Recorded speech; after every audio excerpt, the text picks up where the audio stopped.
Dr. Spitz has been a good friend of ours for a while now, and I thought this would be a great opportunity to talk about the penis book. The penis book. Now, I have not been able to go through the title of your chapters without laughing.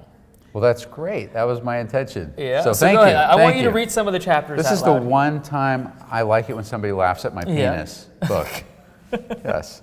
So the book is broken down into 3 parts, and the first part is really how everything works. You know, what's normal and how does all this stuff happen? Yeah. Erections, orgasm, and what's normal size, function. What's reality? Yeah. And what's function. Part 2 is, hey, what if something goes wrong? Yeah. Why is that happening, and what do you do about it? Can you read them, please? Well, sure. It'd be my pleasure. So, part 1, how it works. Chapter 1, bedroom basics, how an erection happens. Chapter 2, come and get it, ejaculation, orgasm. But chapter 3 is probably one of my favorites.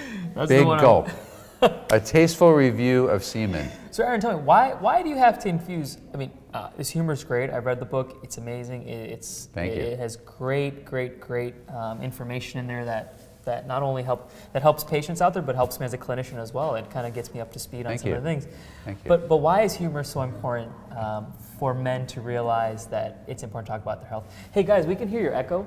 So Aaron, why is it so important to infuse humor in this book? Well, I infuse humor for a few different purposes. One, humor is disarming, and the penis is a taboo subject, and it's also a subject that's fraught with a lot of frustration or fear or anxiety, and humor sort of breaks that down, and it lets the reader know, hey, it's okay. We're gonna not get too serious here. You can also drop your guard. Yeah. So that just opens them up to being receptive about the information they're going to get. It's kind of like a spoonful of sugar to help that medicine go down. Yeah. Okay. Also, though, there's a lot of information in here, and if I presented it in a very straightforward but academic way, the reader would lose interest. Because there's information in here that's directly relevant to the reader, and there's information that may yet be relevant down the line, and I want him to see all of that, or her see all of that. And with the humor, it helps keep them engaged to want to read more, even if it's not for the information, but just for the humor. But by the end of it, they've gotten a lot of information without maybe even knowing it was happening. Yeah. So I saw in here penis exercises. Yes. So other than sex, what are some exercises for the penis? Yes. I So should I get sex a traction exercises. device or an order track for my penis? Well, you know, maybe there are devices out there, but really the sex exercises are things you do yourself. And what that is the Kegel exercise, or variations on the Kegel exercise, which is simply when you're trying not to pee and you squeeze to hold your pee back, or you're trying not to have a bowel movement. Correct. I'm Kegling right now.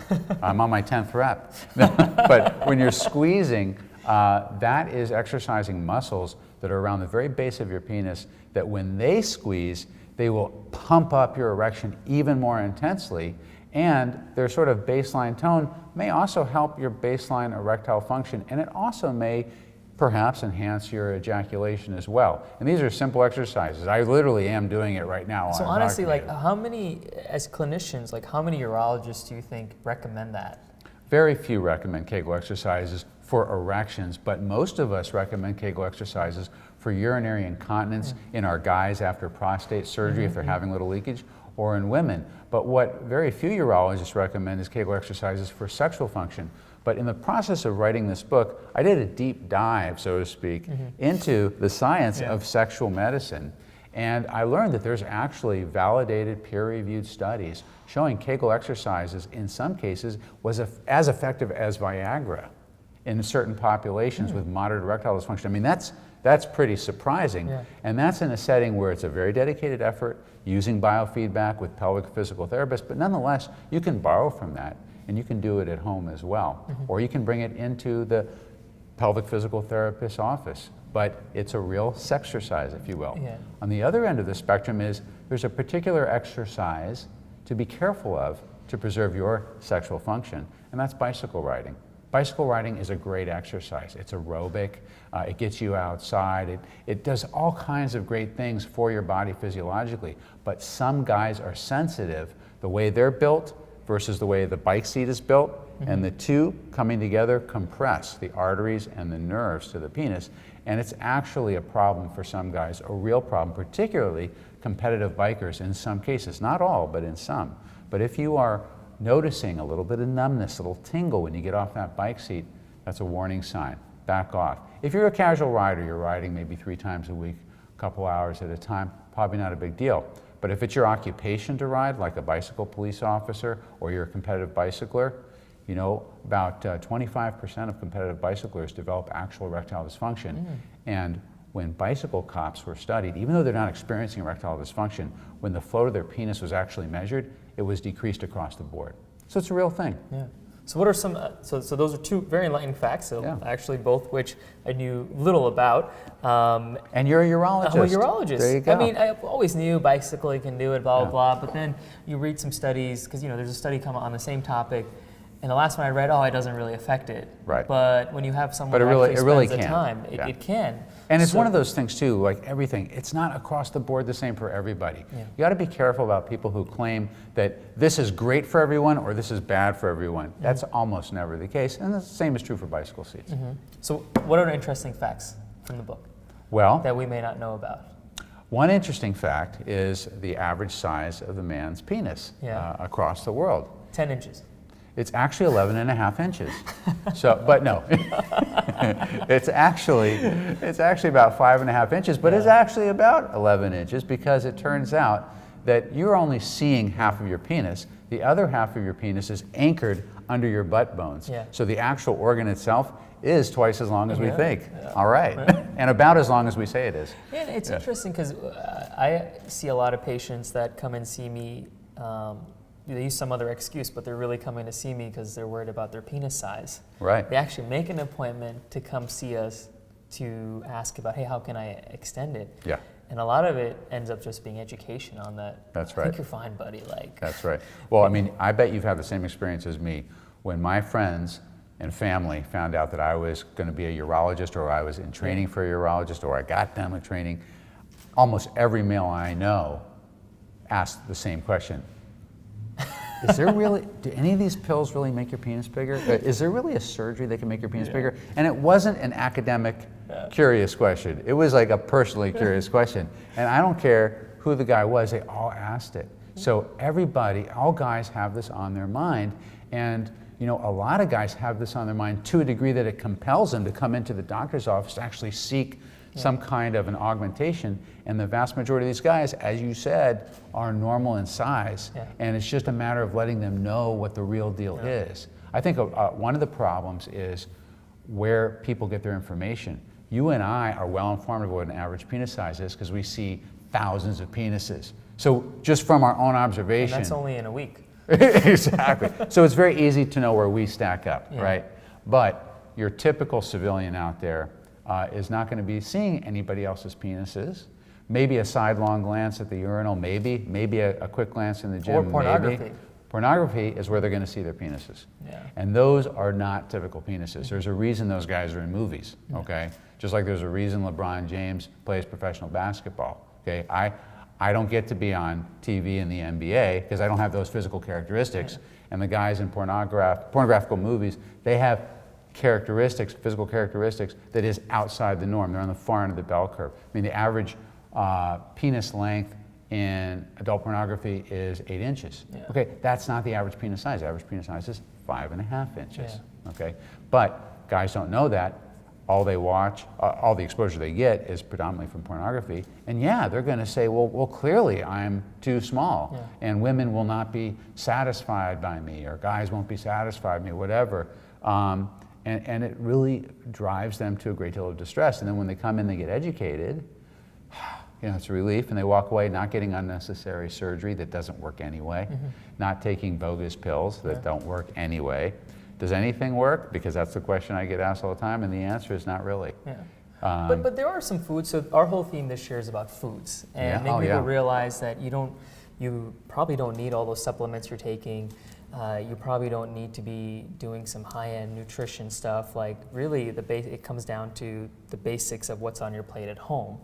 So there are some foods that are actually, and you make note of this in your book as well, that are actually good for your penis.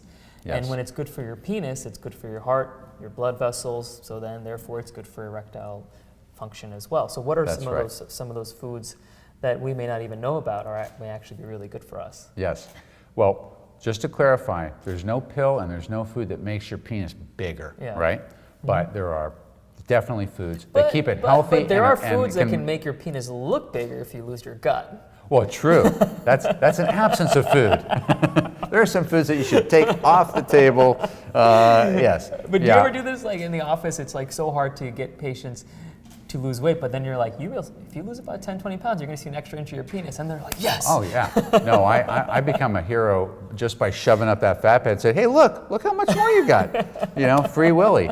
And that's another reason guys come in concerned about their penis size, is because they're just looking down at their own like this, and there's some obscured view going on there. Yeah. And it doesn't look the same as when they look at the same guy with the same amount of fat from across the gym. But yes, food is so key to our health, and the penis is a window into our health. So when we look at studies where food has benefited erectile function, penis function, translate that to, and the same goes for your heart and your brain and your liver and any body part you want to keep healthy, it applies. So what are the foods? It all comes down to 2 letters, NO, nitric oxide. That's what we know. There's a lot about food science that we don't know, so to pretend that we've got it all bottled up and here's the magic formula of food is really disingenuous. But we do know that nitric oxide is a key molecule for the health of your blood vessels and therefore the health of your penis and the strength of your erections. And nitric oxide is produced in our bodies naturally. A lot more when we're younger, and then as we get older that drops off. But we can supplement it with food. And the best food to give us nitric oxide is vegetables. Okay, so eating from the produce section is key. Like this vegetable right here? The eggplant. Now, in the produce section, you're going to find a whole array of vegetables. So which are the best for NO? Well, probably the very best for NO are the green leafy vegetables. Okay, salads, kale, spinach, and beets. Beets are a new hot thing for athletes now. Chugging down beet juice before competition boosts NO, really does. But all vegetables have thousands of molecules, some of which we understand and are great for us and are promoting the health of our tissues or playing defense against toxins, and others of which we don't even know what they do, but they're likely doing something important and good. But NO we know, and nitric oxide is the key. Now here's something that's interesting about eating your vegetables.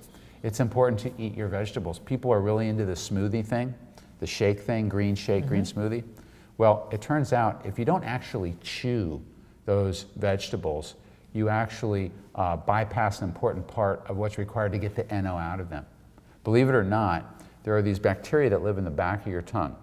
And unless you are salivating and releasing saliva that's absorbed a precursor of NO into it, past those bacteria, which then convert that precursor from the saliva into the NO that your body needs, you're not going to get the NO out of those vegetables. So when you drink your greens, you're missing out. You actually need to chew or salivate. So all these green smoothies that are highly publicized, people are spending $7 or $8 for it. I mean, they're still getting nutrients, right? I'm just talking about one of the thousands of nutrients in a green smoothie, which is NO. But NO itself, if you want to focus on that, you need to chew. Yeah.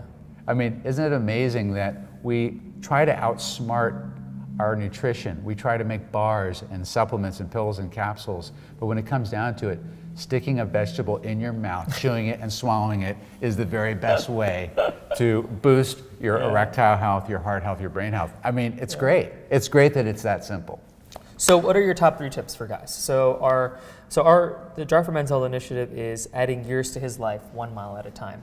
So if to incorporate everything in this book tomorrow would be very difficult. So if you had to say 3 things that a guy watching this right now can start incorporating right now, what would those 3 things be? Well, I'm going to take those 3 things from my 5-step plan for maximum penis health. Okay? One we just talked about, food. I think food is perhaps the most important key. And what I would say is try to eat as much as you can or entirely from the produce section. That's easy. Okay? Second is exercise. Exercise releases NO. Exercise keeps your blood vessels healthy and releases chemicals into your bloodstream that block toxins from other sources. Another is sleep. Believe it or not, we are beginning to understand how sleep directly affects other diseases that we had no idea. If you're not getting a good night's sleep because you have a condition like, say, sleep apnea, you're increasing your risk of diabetes, of the metabolic syndrome, of low testosterone and erectile dysfunction. So, eat well, play well, and sleep well. Those would be my top 3 recommendations. Awesome. Thank you, Aaron. Appreciate your time, man. Thank you. All right, my pleasure. My name is Dr. AaronSpitz, and it's time to drive for men's health.